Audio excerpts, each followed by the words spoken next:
Chers frères et sœurs en Christ, demeurez bénis dans le sang de l'agneau immolé au pied de la croix. Nous nous tenons en réunion pour écouter la parole de Dieu. Jésus nous recouvre, vous recouvre de son sang précieux. Le sang de Jésus est une marque, un sceau de salut, de rédemption sur nous, sur notre esprit, sur votre âme, sur votre corps. Le sang de Jésus nous consacre, nous met à part, nous distingue. Alléluia, Hosanna. Je vous salue dans le saint nom, dans le précieux nom de notre Seigneur Sauveur Jésus-Christ. Que la grâce de Dieu qui a surabondé au-dessus du péché surabonde en vous. Que l'amour parfait de Dieu, alléluia, qui a été manifesté à l'égard de tous les hommes, principalement de vous et moi et des croyants en Jésus-Christ, soit amplifié chez vous, en vous, et que l'amour qui couvre toutes les fautes, l'amour immortel et éternel, vous enveloppe et vous conduise dans l'éternité. Avant de poursuivre notre étude intitulée « La pêche miraculeuse », je vais lire ce passage de Jean chapitre 5, versets 24 à 25. En vérité, je vous le dis, celui qui écoute ma parole et qui croit à celui qui m'a envoyé a la vie éternelle. Et ne vient point en jugement, mais il est passé de la mort à la vie. En vérité, je vous le dis, l'heure vient, et elle est déjà venue, où les morts entendront la voix du Fils de Dieu, et ceux qui l'auront entendu vivront.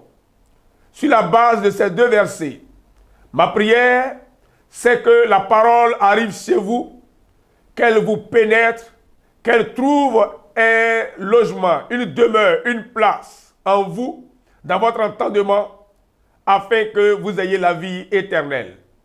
Jésus a dit en Jean 17, verset 3, « Or, la vie éternelle, c'est qu'ils te connaissent, toi, le seul vrai Dieu, et celui que tu as envoyé, Jésus-Christ. » La vie de la parole, la lumière de la parole arrive chez vous. Ouvrez vos cœurs, recevez la parole, recevez la lumière, la vie de la parole. Ayez le pouvoir de Dieu, ayez l'autorité de Dieu. Soyez des fils légitimes de Dieu, des héritiers du royaume. Ayez la vie éternelle en Jésus-Christ. Que Dieu vous bénisse. Au nom de Jésus, Amen. Nous sommes en train donc de faire l'étude approfondie du texte de Luc chapitre 5, verset 1 à 10, qui est intitulé « La pêche miraculeuse ». Aujourd'hui, nous poursuivons. Lecture du texte. Luc 5, verset 1 à 10. Comme Jésus se trouvait auprès du lac de Génézareth et que la foule se pressait autour de lui pour entendre la parole de Dieu, il vit au bord du lac 2 barques, d'où les pêcheurs étaient descendus pour laver leurs filets. Il monta dans l'une de ces barques qui était à Simon, et il le pria de s'éloigner un peu de terre. Puis il s'assit, et de la barque, il enseignait la foule. Lorsqu'il eut cessé de parler, il dit à Simon, « Avance en pleine eau et jetez vos filets pour pêcher. » Simon lui répondit, « Maître, nous avons travaillé toute la nuit sans rien prendre, mais sur ta parole, je jetterai le filet. » L'ayant jeté, il prit une grande quantité de poissons et leur filet se rompait. Il fit signe à leurs compagnons qui étaient dans l'autre barque de venir les aider. Il vint et il remplit les 2 barques au point qu'elles enfonçaient. Quand il vit cela, Simon-Pierre tomba aux genoux de Jésus et dit, « Seigneur, retire-toi de moi, parce que je suis un homme pécheur. » Car l'épouvante l'avait saisi, lui et tous ceux qui étaient avec lui, à cause de la pêche qu'ils avaient faite. Il en était de même de Jacques et de Jean, fils de Zébédée, les associés de Simon. Alors, Jésus dit à Simon, ne crains point, désormais, tu seras pêcheur d'hommes. Et ayant ramené les bacs à terre, il laissait tout et le suivit. Parole du Seigneur, nous bénissons Jésus-Christ pour sa parole éternelle. Hier, nous avons défini l'eau, puisque le champ d'action de la pêche miraculeuse, c'est l'eau. Un pêcheur travaille sur l'eau, travaille dans l'eau. Nous avons dit que dans la Bible, au-delà de la lettre, au plan spirituel, l'eau a une signification. Avant de continuer, je vais vous faire savoir que le langage biblique est un langage allégorique, est un langage énigmatique, est un langage parabolique, est un langage pittoresque.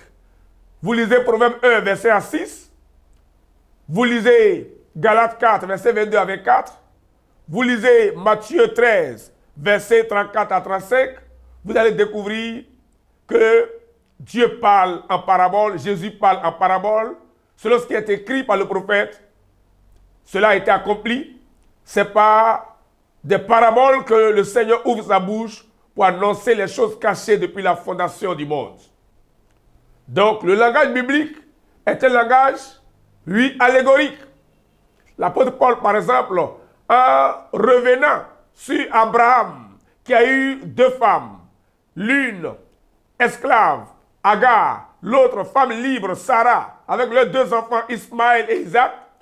C'est une histoire vraie. Abraham a vécu. Abraham a eu Sarah comme femme légitime. Abraham a eu Agar comme servante. D'Agar est sorti Ismaël. De Sarah est sorti Isaac. Mais Paul dit, ces choses sont allégoriques. Je suis sorti un peu du cadre de la pêche miraculeuse pour vous dire, pour vous faire savoir que le langage biblique est un langage allégorique, énigmatique, Proverbe 1, verset 1 à 6, parabolique, Dieu parle par des paraboles, Dieu ouvre sa bouche en parabole pour publier les choses cachées depuis la fondation du monde, Matthieu 13, 34 à 35.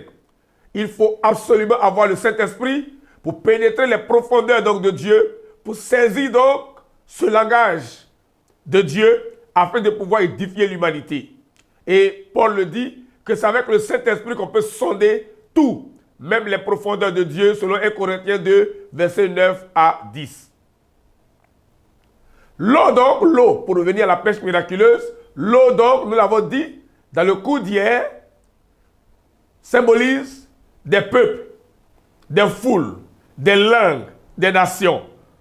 Apocalypse 17, verset 15. Ces eaux que tu as vues, ce sont des foules, des peuples, des langues et des nations.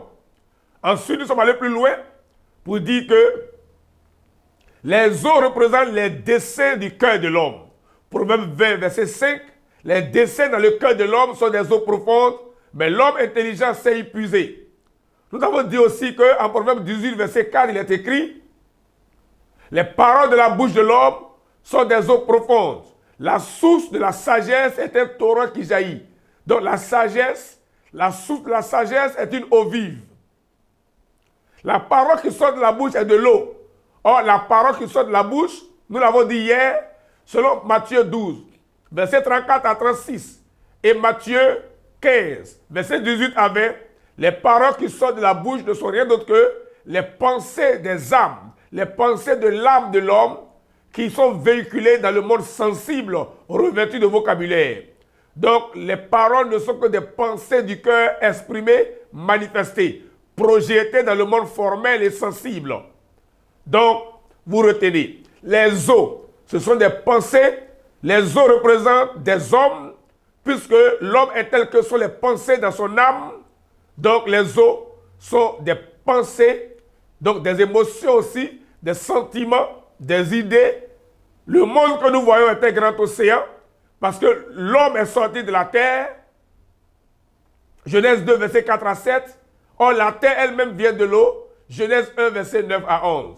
Donc, si l'homme vient de la terre et que la terre vient de l'eau, c'est que l'homme vient de l'eau. Et nous l'avons dit, la matrice maternelle de l'homme, c'est l'eau. Comme Moïse dont le nom signifie sortir de l'eau, chacun d'entre nous est sorti aussi de l'eau, a été tiré de l'eau. Nous venons de la terre vient de l'eau, nous sommes de l'eau. D'ailleurs, la biologie humaine dit que l'être humain possède 70% environ d'eau.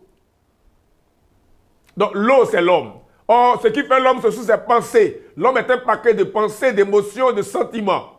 Donc l'eau représente le monde dans lequel nous sommes, un monde d'idées, un monde de desseins, un monde de pensées, un monde de suggestions, etc. Mais ici, l'eau qui a produit donc de beaux poissons, de nombreux poissons pour Pierre et ses compagnons, c'est l'eau du lac de Génézareth. En début de cours, nous avons dit que le lac de Génézareth est comme une école, l'école du Saint-Esprit. Jésus y allait souvent pour donner des enseignements approfondis sur la foi, sur la vie éternelle, sur le salut à ses disciples. Le lac de Génézareth est comme l'école du Saint-Esprit. Donc c'est très important de vous rappeler ces choses. Maintenant, pour poursuivre cet enseignement, nous présentons les éléments qui ont été utilisés ou les éléments nécessaires à la réalisation d'une pêche. Nous avons la barque. Mais avant ça, nous avons l'eau. L'eau d'abord qui est le champ d'action. Ensuite, nous avons la barque. Ensuite, nous avons l'homme qui doit pêcher, donc le pêcheur. Ensuite, nous avons le filet du pêcheur, l'instrument avec lequel il réalise la pêche. Ensuite, nous avons les éléments nutritifs qu'il va tirer dans l'eau, ce sont les poissons et même autre chose. Donc, si nous avons présenté, nous avons défini l'eau, nous allons maintenant parler de la pêche. C'est quoi la pêche? Pêcher, c'est jeter un instrument de pêche dans les profondeurs d'une eau en vue de tirer des éléments nutritionnels tels que des poissons, des crabes, etc. Pêcher, c'est jeter donc un instrument de pêche. Ça peut être un filet, ça peut être une ligne, etc. dans les profondeurs d'une eau en vue de tirer des éléments nutritionnels. Si l'eau, spirituellement parlant, allégoriquement parlant, représente les desseins des cœurs, les suggestions, si l'eau du lac de Génézareth est le Saint-Esprit qui est de l'eau vive, puisque le lac de Génézareth est une eau, mais c'est en même temps une école du Saint-Esprit, un lieu d'enseignement. Si l'eau représente donc des suggestions, des idées, des pensées, alors le filet qu'on jette dans la profondeur de cette eau pour tirer les éléments nutritifs n'est plus un filet physique. C'est vrai que l'apôtre Pierre, historiquement parlant, avait jeté un vrai filet dans l'eau du lac de Génézareth, mais pour toi et moi, pour ton édification, puisque tout ce qui a été écrit d'avance l'a été pour notre instruction, selon Romains 15, verset 4, le filet n'est rien d'autre que notre entendement, notre état de conscience. Que nous jetons dans ce monde d'idées, dans ce monde de suggestions, dans ce monde de projets, dans ce monde d'émotions, pour en tirer des éléments utiles pour notre édification et pour notre construction. Pécher donc, spirituellement parlant, c'est jeter le filet de sa conscience, le filet de son homme intérieur, le filet de son entendement dans les profondeurs d'une eau, dans les profondeurs, oui, d'une eau, symbole de suggestion, d'émotion autour de nous pour tirer des éléments nutritifs. Je suis en train de vous donner un enseignement. Je parle avec le Saint-Esprit. Mais ce n'est pas moi, c'est mon entendement, mon homme intérieur, en communion avec le Saint-Esprit, qui reçoit les révélations pour vous les communiquer. Le cœur de Dieu, si large, si profond, infiniment grand, contient donc des pensées et des idées nobles. Lorsque je me mets en communion avec le Saint-Esprit dans la prière et que je jette mon entendement dans les profondeurs du cœur de Dieu pour tirer les révélations, je suis en train de réaliser une pêche. Nous l'avons dit hier, tout homme est pêcheur. Parce qu'un élève qui va à l'école, il va pour apprendre, pour tirer des instructions intellectuelles, culturelles, en vue donc d'évoluer intellectuellement pour devenir un cadre demain. Un médecin est un pêcheur, un pilote est un pêcheur. Toute activité dans ce monde ici-bas fait de nous des pécheurs, puisque nous partons pour tirer des suggestions, des projets, des desseins, des pensées dans ce monde qui est un océan. Nous sommes tous des pêcheurs. Mais ici, la pêche, je le dis encore, a eu lieu dans les profondeurs du lac de Génézareth, qui est le type du Saint-Esprit. Donc, la pêche ici nous envoie, nous ramène, nous oriente, nous conduit à jeter le filet de notre entendement, de notre homme intérieur, de notre état conscient dans les profondeurs du cœur de Dieu, dans les profondeurs du Saint-Esprit, en vue de tirer des révélations, de tirer des idées, de tirer des pensées, de tirer des projets, de tirer tout ce qui est noble, beau, merveilleux, tout ce qui peut nous conduire à la gloire, tout ce qui est vertu et digne de louange, caché dans le cœur de Dieu. Lorsque nous tirons cela, on dit que nous réalisons une pêche. On peut jeter donc le filet de notre conscience dans le cœur de Dieu pour tirer la sagesse. Parce que je veux vous rappeler aussi que Dieu même dit, par la bouche du prophète Jérémie, en Jérémie 2, verset 13, « Mon peuple a commis un double péché. Il m'a abandonné, moi qui suis une source d'eau vive, pour se creuser des citernes crevassées qui ne retiennent pas l'eau. » L'eau, c'est Dieu lui-même. L'eau aussi, c'est le Saint-Esprit. En Jean 7, verset 37 à 39, il est écrit, « Le dernier jour, le grand jour de la fête, Jésus se tenant debout s'écria, « Si quelqu'un a soif, qu'il vienne à moi et qu'il boive. Celui qui croit en moi, des fleuves d'eau vive couleront de son sein, comme dit l'Écriture. » Jésus disait cela de l'Esprit que devaient recevoir ceux qui croiraient en lui, car l'Esprit n'était pas encore donné, parce que Jésus n'avait pas encore été glorifié. L'eau donc, Jérémie 2,13, c'est Dieu lui-même. L'eau, c'est Jésus-Christ. L'eau représente ici encore le Saint-Esprit. C'est donc dans les profondeurs du cœur de Dieu, dans les profondeurs du Saint-Esprit, qu'il faut jeter son entendement pour tirer des révélations, pour tirer la sagesse, pour tirer l'intelligence, pour tirer le salut, pour tirer la sainteté, pour tirer la paix, pour tirer la justice, pour tirer la santé, pour tirer le progrès, pour tirer l'élévation sociale et professionnelle, pour tirer de l'argent, pour tirer la prospérité, pour tirer la vie éternelle. Nous sommes des pêcheurs. L'eau vive ou l'eau dans laquelle nous descendons, nous plongeons notre filet, notre entendement pour pêcher, c'est le cœur de Dieu. Nous poursuivons. La pêche ici n'est pas n'importe quelle pêche. Il y a un qualificatif positif de cette pêche. La pêche était une pêche miraculeuse. La pêche était une pêche miraculeuse. Le titre du texte, nous l'avons dit en début de cours d'enseignement, le titre peut nous prendre plusieurs heures. C'est quoi le miracle?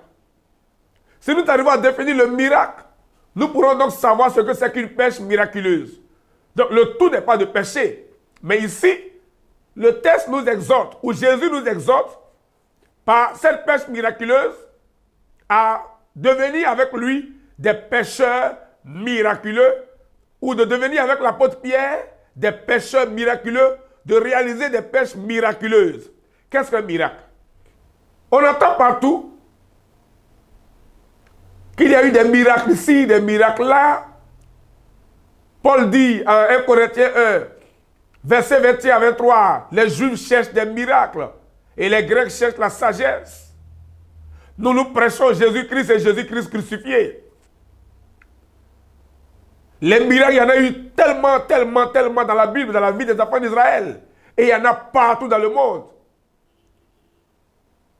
Mais définissons d'abord ce que c'est que le miracle, ce que j'appelle l'unique miracle, le miracle des miracles, le miracle basique. Un jour, lors de son ministère terrestre, en Matthieu 12, versets 40 à 42, les pharisiens sont venus pour demander à Jésus de leur faire voir un miracle ou un signe venant du ciel. Jésus leur a dit, une génération méchante, perverse et adultère demande un miracle. Il ne lui sera donné d'autre miracle que le miracle de Jonas. Car de même que Jonas fit 3 jours et 3 nuits dans le sein d'un grand poisson, au cœur des mers, le Fils de l'homme fera 3 jours et 3 nuits dans le sein de la terre. Et l'autre jour, en Jean 2, versets 13 à 17, texte qui est intitulé « Les voleurs chassés du temple ». Lorsque Jésus a fait un fouet à chasser les voleurs du temple de Jérusalem, à disperser les monnaies des changeurs, à renverser les tables des vendeurs et des changeurs, les Juifs, les pharisiens ont dit à Jésus, « Quel miracle nous montres-tu pour agir de la sorte ?» En réponse, Jésus a dit, « Détruisez ce temple et en 3 jours je le relèverai. » Le texte dit que ceux qui étaient là ne comprenaient pas ce que Jésus disait. Jésus parlait du temple de son corps. La troisième fois, Matthieu 16, versets 1 à 5. Des Juifs encore ont demandé à Jésus de faire un miracle. Et Jésus, à la place d'un miracle, a parlé encore en parabole. Le soir, vous dites qu'il fera beau, car le ciel est d'un rouge sombre. Vous dites aussi qu'il y aura de l'orage, en fonction de l'aspect du ciel. Vous savez discerner l'aspect des temps, mais vous ne savez pas discerner les signes du royaume. Le mot miracle et le mot signe ont la même signification. Nous voulons te voir faire un miracle venant du ciel. Nous voulons te voir faire un signe venant du ciel. Signe et miracle ont la même signification. Dans le mot miracle, il y a 2 mots. Il y a le mot merveille et le mot magnificence ou gloire.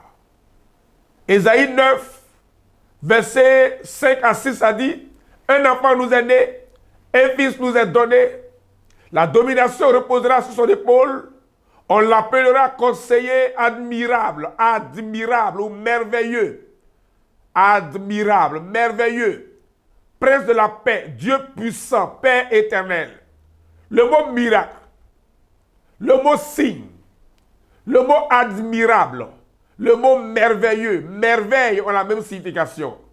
Dans le mot merveille, il y a lumière et gloire, il y a magnificence et gloire, miracle, signe, merveille, merveilleux, admirable, magnificence, gloire ont la même signification.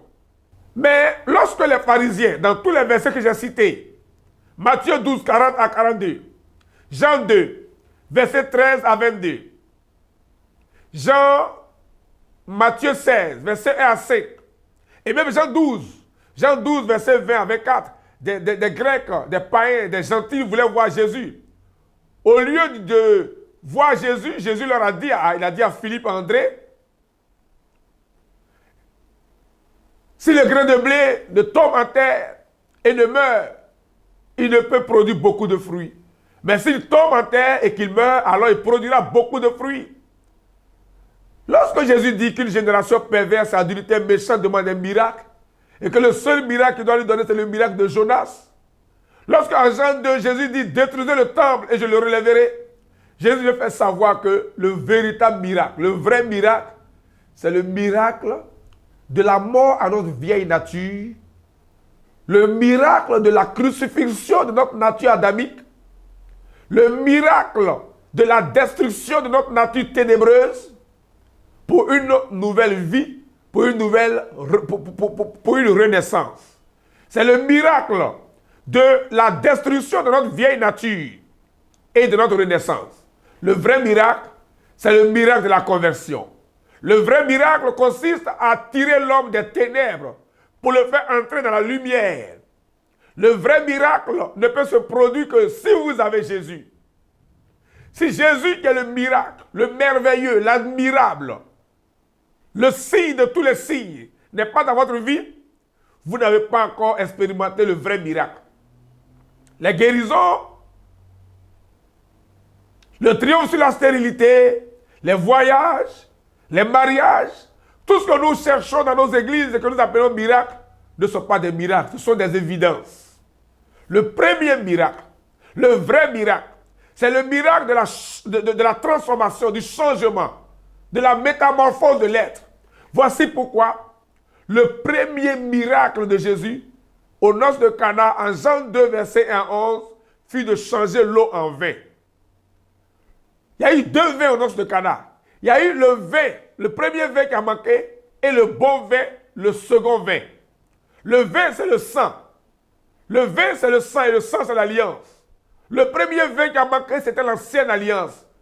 Et le second vin, c'est la nouvelle alliance avec Jésus. Jésus est notre miracle. Quand nous avons Jésus, nous avons le miracle des miracles. Quand nous n'avons pas Jésus, nous n'avons pas de miracle. Vous voyez que lorsque, en Luc 5, verset 1 à 10, quand Jésus n'était pas là, la pêche n'était pas miraculeuse. Pierre a dit quoi à Jésus? Quand Jésus a dit, avance en pleine eau et jetez vos filets, Pierre a répondu ceci, Maître, nous avons travaillé toute la nuit sans rien prendre. Nous avons travaillé toute la nuit sans rien prendre. Mais sur ta parole, je jetterai le filet. Donc, avant que Jésus n'arrive, c'était la nuit. Quand Jésus arrive, c'est le jour.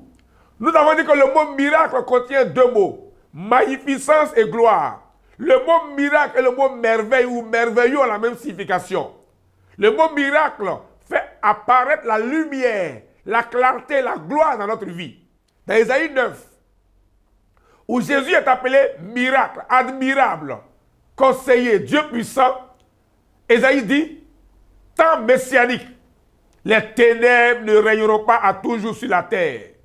Si les temps passés étaient des temps d'opprobre, de confusion, des temps sombres, des temps d'angoisse, les temps qui arrivent avec la venue du miraculeux, du merveilleux, du Messie, de l'admirable sont des temps de gloire. Temps messianique, temps de la venue du Messie, temps de la manifestation de Christ, de l'agneau de Dieu. Donc quand Jésus arrive, on est dans le miracle, on a le miracle. Le miracle, c'est Jésus-Christ qui est le miracle. La pêche n'était pas miraculeuse quand Jésus était absent. Quand Jésus est arrivé, la pêche est devenue miraculeuse. Pourquoi? Parce que Jésus est la lumière du monde. Jean 8, verset 12. Jean 9, verset 4 à 5. La pêche a eu lieu le matin. C'est à l'aube d'une lumière nouvelle. Au lever d'un jour nouveau que Jésus est arrivé au bord du lac de Génézareth. Puisque Pierre dit, en Luc 5, verset 10, nous avons travaillé toute la nuit sans rien prendre. Donc avant Jésus, c'est la nuit. Quand Jésus arrive, c'est le jour. Cela nous ramène à la création. Genèse 1, verset 1 à 5. Au commencement, Dieu créa les cieux et la terre. La terre était informe et vide. Et l'Esprit de Dieu se mouvait au-dessus des eaux. Il y avait des ténèbres à la surface de l'abîme. Il y avait des ténèbres à la surface de l'abîme, et l'Esprit de Dieu se mouvait au-dessus des eaux. Dieu dit que la lumière soit, et la lumière fut. Dieu sépara la lumière d'avec les ténèbres. Dieu appela la lumière jour, et les ténèbres nuit. Ainsi il y est soir, il y est matin. Ce fut le premier jour. La pêche a eu lieu le matin. Et le matin, spirituellement parlant, c'est le jour. Le matin, dans le langage de Dieu, n'est pas défini par le mouvement du soleil. Le matin est défini par la présence de Jésus dans la vie d'un homme. Si un homme n'a pas Jésus, il n'est pas encore entré dans le jour, il est dans les ténèbres. Comprenez le langage biblique. C'est pourquoi l'apôtre Paul dit dans Éphésiens chapitre 5, à partir du verset 7 à 14, « Autrefois nous étions ténèbres, mais maintenant nous sommes lumière dans le Seigneur. Marchons comme des enfants de lumière. Frères, sœurs, le jour, ce n'est pas le matin qui est présidé par le lever du soleil. Le jour, c'est la présence de Jésus-Christ dans la vie d'une personne. Le jour, c'est la lumière. Et Jésus est la lumière du monde selon Jean 9, verset 4 à 5, Jean 8, verset 12. Si Jésus n'est pas dans votre vie, vous êtes dans les ténèbres. Vous êtes dans la nuit. Vous êtes dans le noir, dans l'obscurité. Vous êtes vous-même ténèbres, vous êtes obscurité. Si Jésus est dans votre vie, vous êtes lumière. Vous êtes la lumière du monde, car Jésus est la lumière du monde. La lumière, c'est Jésus. La lumière, c'est la gloire. La lumière, c'est la merveille de Dieu, c'est Jésus-Christ. Et Jésus est notre miracle. Donc, vous voyez que la pêche est devenue miraculeuse lorsque Jésus est arrivé le matin au bord du lac de Génézareth. Avant la venue de Jésus, la pêche n'était pas miraculeuse. D'ailleurs, Pierre dit, nous avons travaillé toute la nuit sans rien prendre. Dans ce test de notre étude, les deux temps, matin et nuit, ont une signification. Ne lisez pas la Bible de manière littéraire. La nuit, c'est l'absence de Jésus, et le jour, le matin ou la lumière, c'est la présence de Jésus. Nous allons conclure pour vous dire ceci. Pêcher, c'est jeter votre entendement dans les profondeurs d'une eau pour en tirer de la nourriture pour votre croissance, pour votre édification. Si le lac de Génézareth est un type du Saint-Esprit, pêcher, spirituellement parlant, dans ce contexte, c'est jeter votre entendement, votre esprit conscient, votre homme intérieur dans les profondeurs du cœur de Dieu pour tirer de la sagesse. La pêche ne peut être que miraculeuse que si et seulement si Jésus est dans votre affaire. Vous êtes pilote, vous êtes avocat, journaliste, vendeur dans un marché, commerçant, peu importe ce que vous faites. Si Jésus n'est pas dans votre travail, votre pêche n'est pas miraculeuse. Votre pêche devient miracle. Votre pêche est miraculeuse. Votre travail est un travail miraculeux, merveilleux. Que si et seulement si Jésus, la lumière, la gloire, la magnificence et la merveille de Dieu est dans votre vie. Avant Jésus, la pêche n'avait rien produit. Quand Jésus arrive, les poissons sortent de l'eau. Autrement dit, quand Jésus arrive, vous atteignez vos objectifs. Une pêche miraculeuse, c'est un travail fait avec Jésus présent dans votre destinée, dans votre vie. Si Jésus n'est pas en vous, vous travaillez en vain. Dans la suite, vous allez mieux comprendre. Je prie que vous vous associez à Jésus, que votre entendement soit uni à Jésus, que Jésus, le matin, le jour, la lumière, soit dans votre destinée, dans votre cœur, dans votre entendement, afin que vous puissiez réaliser une pêche miraculeuse. Que Dieu vous bénisse, que Dieu vous accomplisse, au nom de Jésus-Christ. Amen.